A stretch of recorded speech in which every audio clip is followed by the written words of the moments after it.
Army, welcome to my channel. आज मैं what is love का नेक्स्ट पार्ट एक्सप्लेन करने जा रही हूँ।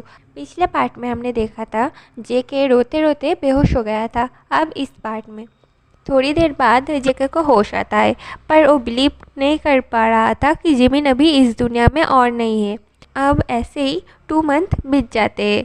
टेकू के लाइफ ठीक ही चल रहा था, पर जिमिन के डेथ के बाद से जेके और पहले की तरह हंसता नहीं था।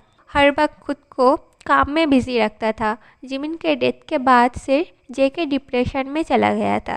भी जेके का बहुत ख्याल रखता था और अभी जेके पहले से बेहतर है, पर वो और हंसता नहीं है। उसे जेके को कहीं ना कहीं लगता है कि जिमिन की डेथ के लिए वो जिम्मेदार है। उसे लगता है अगर वो उस सब काम में जिमिन को इन्वॉल्व नहीं करता तो शायद जिमिन अभी उन सबके साथ ही रहता, और वो एक गिल्ट में था।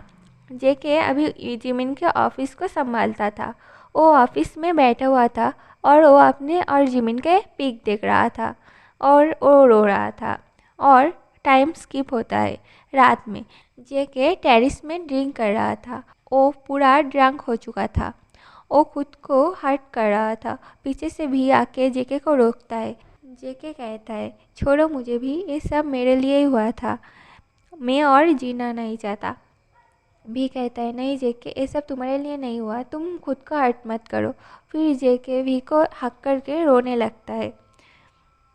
दूसरी तरफ हम किसी को देखते हैं जो हैंडकप हुआ था, और तभी रूम में लिजा आता है एंड कहता है कैसे हो तुम जिमिन। हाँ, जिमिन अभी तक जिंदा था और वो लाश किसी और का था जो लिजा ने वहाँ पर रख दिया था।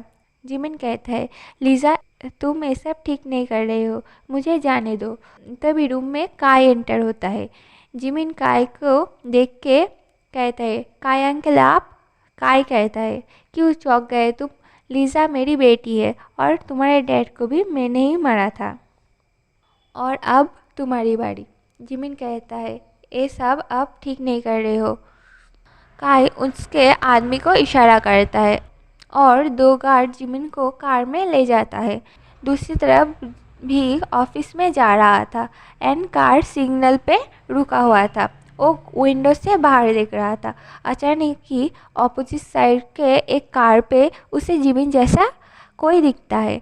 भी उस कार का नंबर नोट कर लेता है एंड किसी को कॉल करता है एंड कहता है मैं अभी आपके पास एक नंबर सेंड किया हूँ, उस कार के बारे में सब इन्फॉर्मेशन निकालो।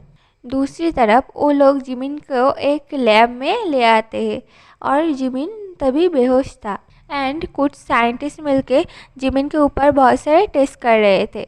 एक साइंटिस्ट लिजा एंड काय के पास आके कहता है हम अभी जिमिन के ऊपर कोई एक्सपेरिमेंट नहीं कर सकते। लिजा कहता है पर क्यों। वो साइंटिस्ट कहता है एक्सीडेंट के वक्त जिमिन के सर में गहरी चोट आई थी और उसका इलाज प्रॉपरली ना होने की वजह से उसका चोट अभी तक नहीं भरा है, तो अभी इस वजह से हम उसके ऊपर कोई भी एक्सपेरिमेंट नहीं कर सकते, वरना उसके लाइफ को रिस्क हो सकता है। लिजा कहते हैं होने दो लाइफ रिस्क, तुम उस पर एक्सपेरिमेंट करो। काय कहता है नहीं। लिजा कहते हैं पर डैड। काय कहता है लिजा अभी हमारे पास बहुत टाइम है और दुनिया के सबके सामने जिमिन तो मर चुका है, तो कोई रिस्क नहीं है, पहले उसे ठीक होने दो फिर हम उसके ऊपर एक्सपेरिमेंट करेंगे। फिर वो लोग जिमिन को एक रूम में ले जाता है और उसे बेड पर सुला देता है एंड बाहर से डोर लॉक कर देता है। वो लोग जैसे ही बाहर जाते हैं जिमिन तुरंत अपने आँख खोल देता है। असल में जिमिन को बहुत समय पहले ही होश आ चुका था एंड वो सिर्फ बेहोश होने का नाटक कर रहा था एंड वो लिजा और काय के सब बात सुन लिया था। और ये पार्ट यहीं पे ख़त्म हो जाता है। आर्मीज, अगर आप लोगों को स्टोरी पसंद आती है तो like share and subscribe my channel. And अब व्हाट इज़ लव स्टोरी ख़त्म होने वाला है, तो मैं एक भीमिन और एक जीकू दोनों में से कोई एक स्टोरी ले आऊँगा।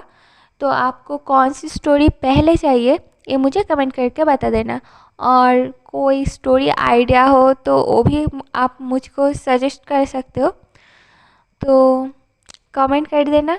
Love you army, take care, bye.